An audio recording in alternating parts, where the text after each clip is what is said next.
हुन सक्छ भनेर अब कर्नर किक लिँदै Ayush Kalan.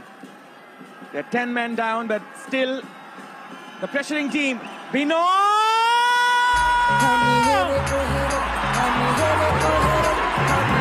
Stephen Samir Bino with the magical moment.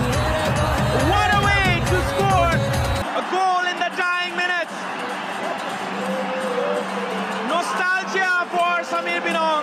पहिलो सिजनमा उनी सुपरस्टारडम पाउँदै यो सिजन पनि यो प्रकारको झझल्को उनको खेलमा.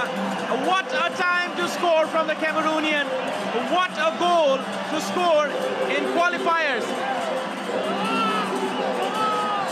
A defensive mishap with Krista corner kick. Ayush Kalanko, Mohammad Al-Jay र पासाङ लामाले कभर गरिरहेका थिए. Double team गर्दै पनि Stephen Samir Binong, that somersault guy.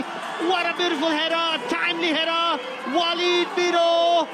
Oh my goodness gracious.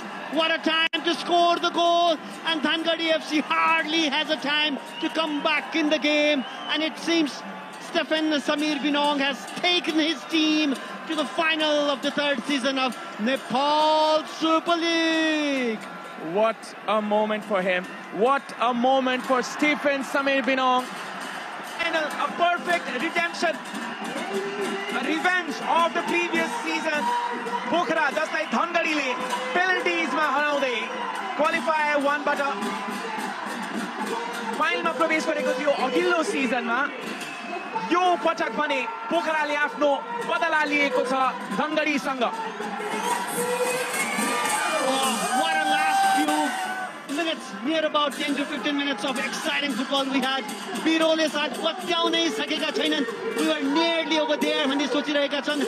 सायद त्यस्तै बिनोङको प्रयास उनले विफल बनाइदिएका थिए लगभगै सेकेन्ड हाफको मध्यभागतिर. तर अब यस उत्कृष्ट गोलका साथ स्टेफन बिनोङको यो गोलका साथ maybe the third goal in this tournament for Stephen Binong. Walid Biro is disheartened र हामी बुझ्न सक्छौं उनको फिलिङलाई. We could have done a little better किनकि फर्स्ट बारमा आएको थियो त्यो हेडर र उनको रेन्जमा लगभग आइसकेको थियो. Samir Binong gets his team into the final. Stephen Samir Binong जो फर्स्ट सिजनको च्याम्पियन रहेका थिए काठमाडौँ रेजर्सको लागि. दोस्रो सिजन भने उनी त्यति जम्न सकेनन्, but he has made his comeback, his grand comeback in Nepal Super League Season 3. So the final of Ensel